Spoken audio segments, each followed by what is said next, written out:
Hey, what's up, y'all? How's it going? Hope it's going good. So today I'm gonna give you a perspective, at least my story of how I got into channeling, how the journey really started for me, and also I'm going to share what is channeling. And actually, what came to me is I think I'm a tap in and channel to allow them to explain what is channeling. And before that, I'm going to share my story of how I got into channeling. So, the first thing that came to mind for me was I think it was 2014. I want to say it was 2014, and I got invited to go to this church, like this social hangout for a church. And as we were at the social hangout, turns out we was playing dodgeball. And I was like, oh, I love dodgeball. Let's play dodgeball. And so remember, at that time, I was working a job at AT&T. I was working full time there, making really good money. And at that time, I was really young. I think I was like maybe 23, maybe 22, something like that. But I had like a lot. I had like, at least for me at the time, I had a very nice apartment, had a nice car, probably could have bought two. And the money I was making from so many different perspectives, I had all the material things. I had all. I felt like I was on top of the world. I felt like I was like just rich, right? I just felt rich, at least materially rich. And so I'm at this church playing dodgeball, and I get hit, and dodgeball, a person hits me, and I'm out. And at that time, I kind of like, oh, it's whatever. And then the lady's like, oh, you're out, you're sorry. And I looked at her and I said, it doesn't matter. I don't have anything to live for. And she looked at me like, what? And I just walked to the sideline. And I sat there on the wall. I'm like, why did I say that? Why did that just come out of me? And as I reflected on it at that time, I was thinking about like I really didn't feel like I had any purpose in my life. To be really honest, I was mostly just living for myself. I was just living to make money. I was in sales at AT&T and come home and live off, just making money and just focused on myself. And I didn't really have any purpose, like mission like feeling in my life. And so as time goes on, my cousin was actually coming into town. And my cousin, we had this thing where he's going to come and live with me in Iowa for a little bit, and we were going to just live our best lives. And he was the one that actually came, and he had like all of these books, right, on wealth, spirituality, personal development.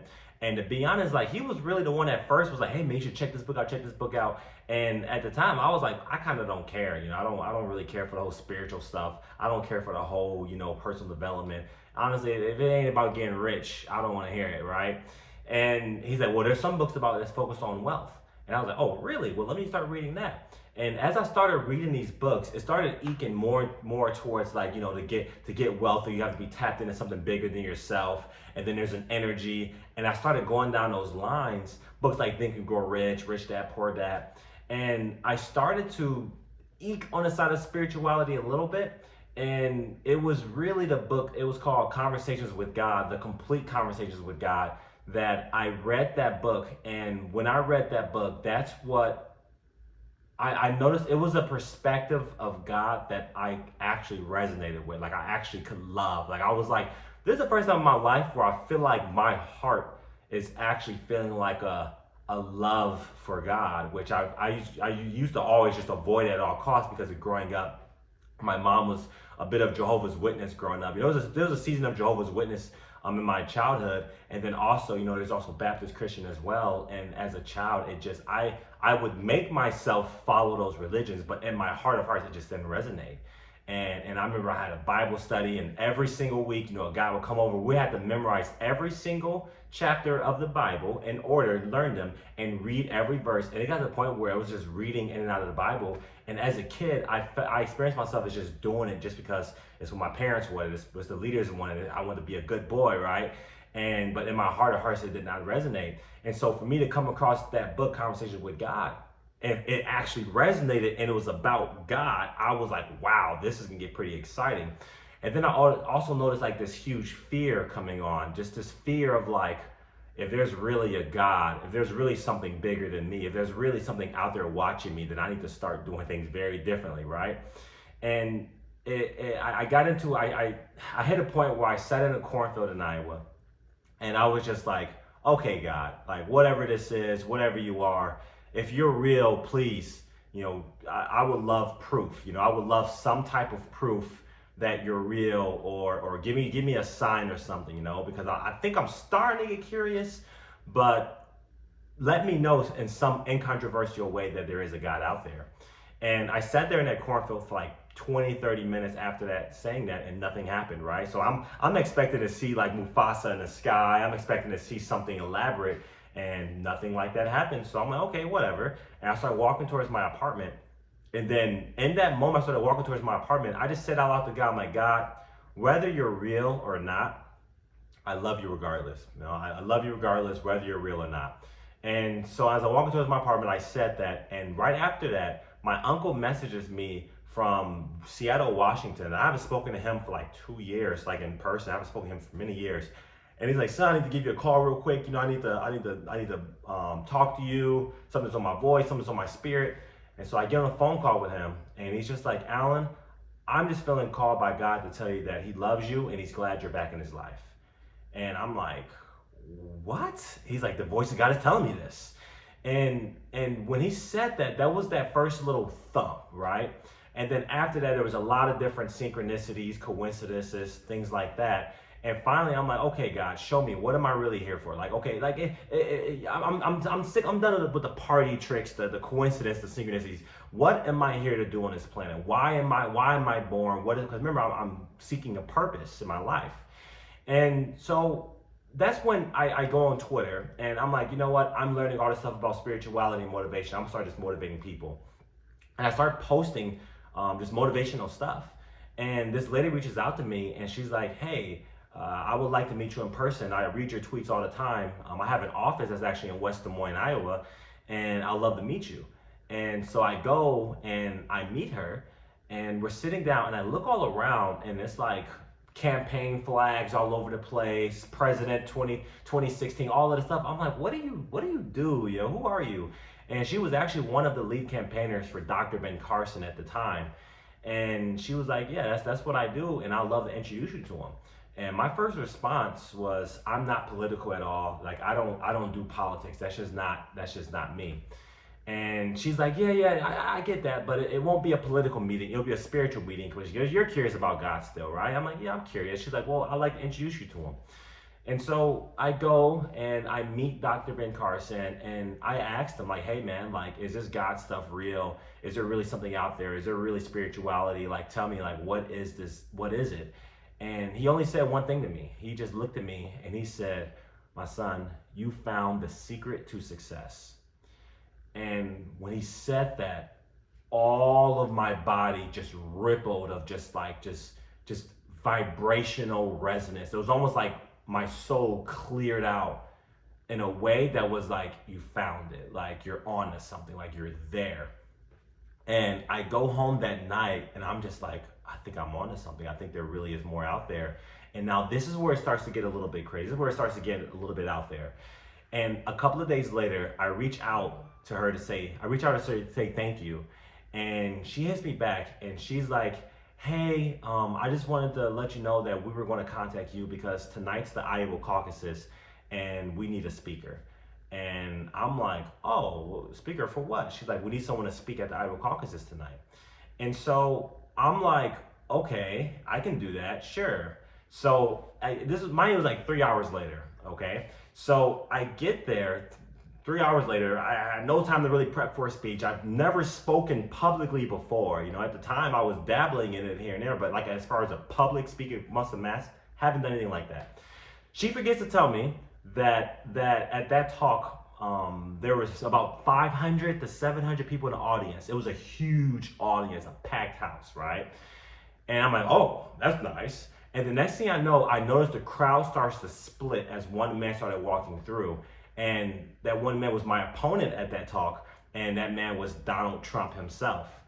And when I saw him, I was like, oh, here I am, this 24-year-old kid. I've never spoken before, and now I'm about to speak at the Iowa caucuses, and my opponent's Donald Trump. And my cousin was there with me. He's just excited. He's like, you can do it, you can do it, you can do it. And I was kind of riveted with fear at first. And so Trump goes up there, he speaks about making America great. He does this whole spiel and everything.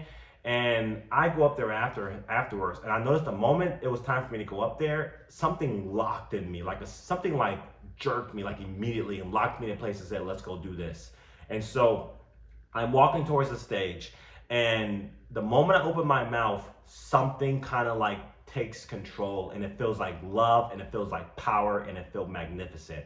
And I just started speaking, and all of purpose just was flowing within me. And what it was saying was essentially, a lot of us, we talk about winning wars and winning and stuff like that in regards to presidential stuff. Like it's all about divisive, and it was just a lot of battle energy, right? And my perspective was the way we make our country great is if we love each other more, if we take the time to get to know our neighbor, if we gave the time, if everyone took just one day out of the week and got to know a new neighbor, a new person, and focused on just touching their lives and understanding them, and everyone did it as a country, that would be a great country. That's how it would be done, and that was my perspective.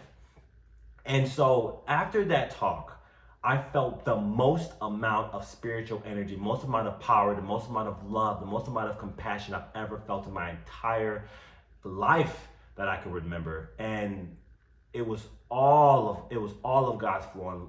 It was just so much flowing through me. And everyone in that room was clapping loud after I spoke about love. And that's when it hit me that what unites us all is love. That is the glue that sticks to all of humanity. And so that speech really was like that catapult, like, this is who I am, this is what I'm here to do. And now here's where we get more into the channeling part of it, okay? This is where we start going to the interdimensional part. Stick with me now. I know it's been a minute. Stick with me. After that talk, I got home. And I was just laying in my bed, just reflecting on just what I just did. I was like, America just saw me. Wow, this is crazy. And as I was sitting there, I tried to go to sleep, and I couldn't fall asleep. It's like 1 o'clock in the morning now. Like, I'm gonna at least I'm gonna go to the bathroom, whatever. And I go to the bathroom, or I try to go to the bathroom, and something like grabs my arm and like pauses my whole body. My whole body just froze. I just couldn't move. I'm like, oh my goodness, why can't I? Like, what is this? And all of a sudden, a voice above me, it just said, "What do you think?" And I'm like, what? What is that? And next thing I know, I opened my eyes. I was in a completely different room. I was in a completely different dimension. Like, some of the things I remember was that everywhere around me, there was like a blue aura all around me. It's almost like air was just blue. It was like a blue filter over everything. I didn't have legs. I didn't have hands. I was just a presence, just observing. And I noticed I could move just with my thought. I was just moving. I was in a whole different parallel dimension. And so in this parallel dimension, there was these different rooms. The first room, I looked in there and I noticed that everything I thought immediately happened. There was like this blonde girl standing there. And I noticed that, like, she wasn't even saying, she was just looking at me. I was looking at her, and then I would think something and it'll happen immediately. And then in the next room, it was this big photo of my brother, my younger brother, Terrence. It was like, your brother needs help. You need to focus more on your brother. I was like, okay, in my mind, I'll focus more on my brother. And then the next room was my cousin in there. And he's like, Alan, watch this, come with me. And he turned the sink on, and we started pulling the water, right? We started pulling the water like a rope almost. And I noticed that in this dimension, literally thoughts became things. I felt weightless. I felt just like, and it was like, and one thing I noticed as well is that, because I've gone interdimensional multiple times now, is that whenever I go into a different dimension, music is something that's always playing. Like, I always hear music just playing, and music's like a constant in other dimensions from what I noticed. It's like a different melody for certain dimensions, but it's just a constant. In the very, very last room in that experience was a bathroom. And in that bathroom, there was a man looking in the mirror. And I wanted to see, who is this man looking in the mirror? So I panned around this man looking in the mirror. And as I started to pan and look at him, I looked him in the eye, and it was me. And I woke up. The next thing I know, I'm on the floor in my room, sweating like crazy. And I'm just back in my body. I'm like, what the heck? I go to my roommate, my cousin, and be like, bro, do you remember that? Do you remember what happened? He's like, what are you talking about? I don't know what happened. And it was surreal. It was just, I just went interdimensional. And then ever since then, I noticed that there was this pressure on my forehead. I felt this very audible, this very, very like loud feeling pressure on my forehead that would, like, even now as I quiet my mind, I feel it now, and it vibrates. And as time went on, this pressure started to expand throughout my whole entire head to the point where I was in my car once just meditating, and this was the first time this pressure ever done anything, like in terms of like actually did something physical. Was I closed my eyes and I just let the pressure have its way, because it's like, if I feel like it was like alive, and then I'm just like, I don't know what this pressure is doing, but I feel it moving. I don't know what it is. And I looked at a mirror, in a rearview mirror in my car, and that pressure opened my mouth and started moving my mouth. And I was just like, like I was, and I ain't gonna lie, I was scared. I was like, what the heck was that? They got way too real. They got way too, I don't know what the heck that was. And so I was like, no more. I ain't messing with that, demonic, whatever that stuff is. Like, because I grew up, in the church. So my mind thinking like, oh, it's demonic and all of this stuff, out some demon, whatever. And I shied away from it. And then as time went on, I still felt that pressure in my forehead. And I noticed that it started to kind of creep back up. It started to kind of, it never was invasive. It never really forces anything. It's always just there whenever I quiet my mind. And it got to the point where it started moving my mouth. I'll feel it kind of dancing in my head. And then now let's fast forward a little bit. And I started to catch on to like channeling a little bit. At first I went to different religions. I went to Buddhists, I went to Hare Krishnas, I went to Christians, I went to I even dabbled in Scientology a little bit. Like I just looked at everything I could to figure out, what is this pressure I feel in my head? What is this? Why do I feel this pressure? And that's when I actually connected with someone who was channeling at the time. Good friend of mine named Zachary Weaver. He channels a being named Matthias. And I started, working with him one-on-one, and that's when I started to get answers. That's when I started to really feel more things, understand, and I was already fascinated with the idea of channeling. And then that's when, after I think about a year or so working with Matthias, that's when I learned and heard in me and outside of me through Matthias that I was actually channeling a being. And I started to get curious, who is this being I'm channeling and what is this? And as I channeled more and got into it, started listening more, turns out that the first being that I was aware of essentially was a being named Onto, who lives on a different planet called MR3. And now at the time I was already kind of hip to the whole, other dimensions, other planets, because of the stuff I experienced, but that was kind of just like, whoa, this is very interesting.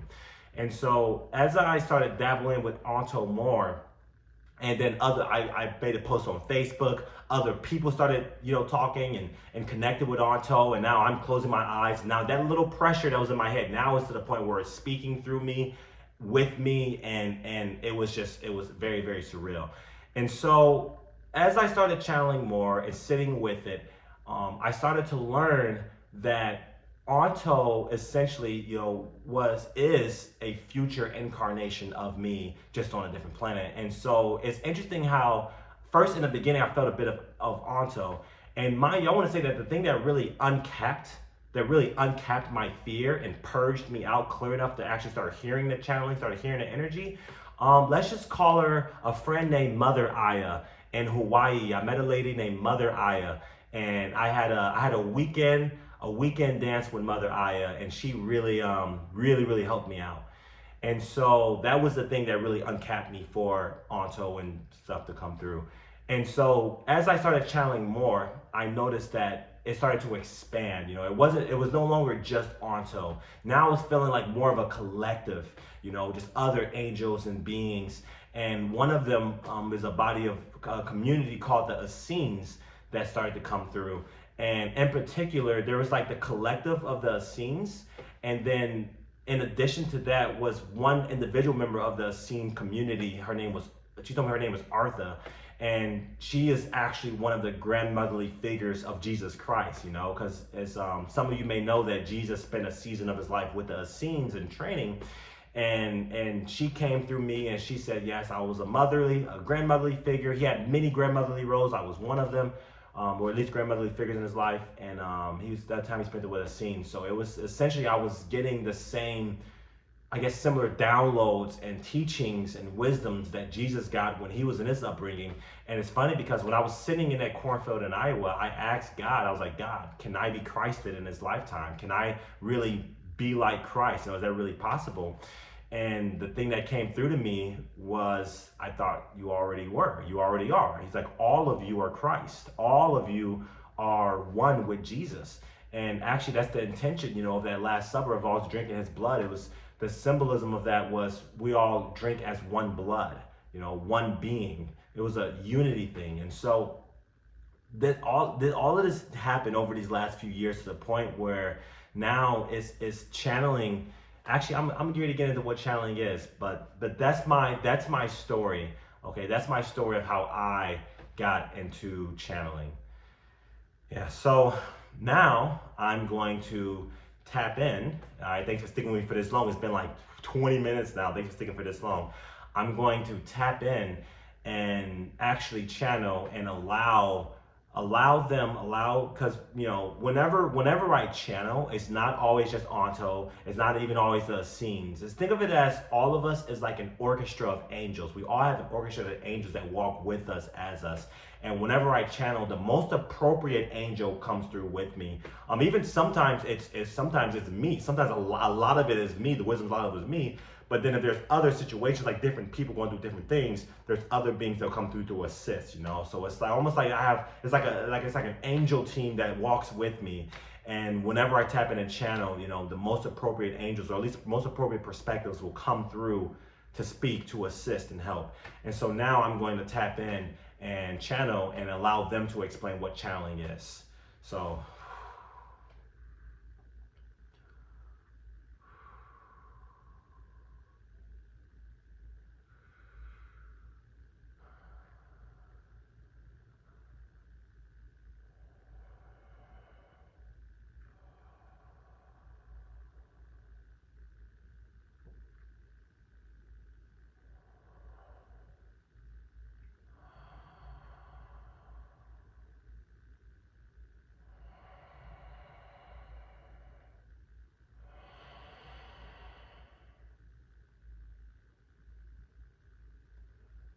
We are glad to be with you. The intention of this communication is to illuminate to the world what the idea of channeling is. First things first, all of you channel. All of you have divine love that flows through you in ways that is unique to you. That is all channeling is. It's the process of allowing divine love that is you flow through you as you. And you embody it in a way that is unique to your chosen gifts that you have chosen to give and experience on earth. The channel, Alan, one of his chosen gifts is the gift of evolution, wisdom, compassion, self-love. In particular, helping humanity to evolve. That is one of his particular chosen gifts to give. Via his life in demonstration as such, like speaking, writing, hugging. All of you have gifts to give. Some of you sing, some of you dance, some of you cook, some of you heal in different modalities. So we could be very brief here, but in a nutshell, channeling can be seen as getting your mind to relax and to trust so that your soul can flow through you in a way that is in harmony with all creation. That is all. We're also feeling a little bit of a tug of wondering who exactly we are. We'll put it in a nutshell. We are the perspective of love. We are the perspective of unity. We are the perspective of peace. Onto, as Alan has mentioned, is a figment that also aligns with this perspective. But there are many of us that walks with Alan and walks with you. And the most appropriate perspective will surface to assist depending on who you choose to be. As you channel, you will notice that you start to shift in different vibratory resonances. You can feel your vibrational shift via your feeling that you feel in your bones when you shift frequencies. When your brain waves shifts frequencies, you can allow yourself to be like a tuning fork and resonate with beings that are on that similar frequency as you, which all of you do from time to time, from some perspectives, all times. However, it's nothing that's really exactly other than you. It's just more perspectives that is you. It's more aspects of you. Just like how your elbow is not other from your knee, it's a joining point of the same body as your knee. You channel, you tap in with loving beings that are joining points of the all of you that is creation, that is God, that is oneness. This is our first lesson in channeling. We will provide more as time goes on, and we will provide guidance for those that seeks it in their channeling journey.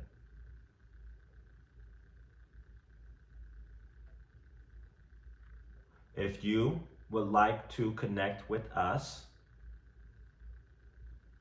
you are more than welcome to reach out to the channel. Our love is with you always.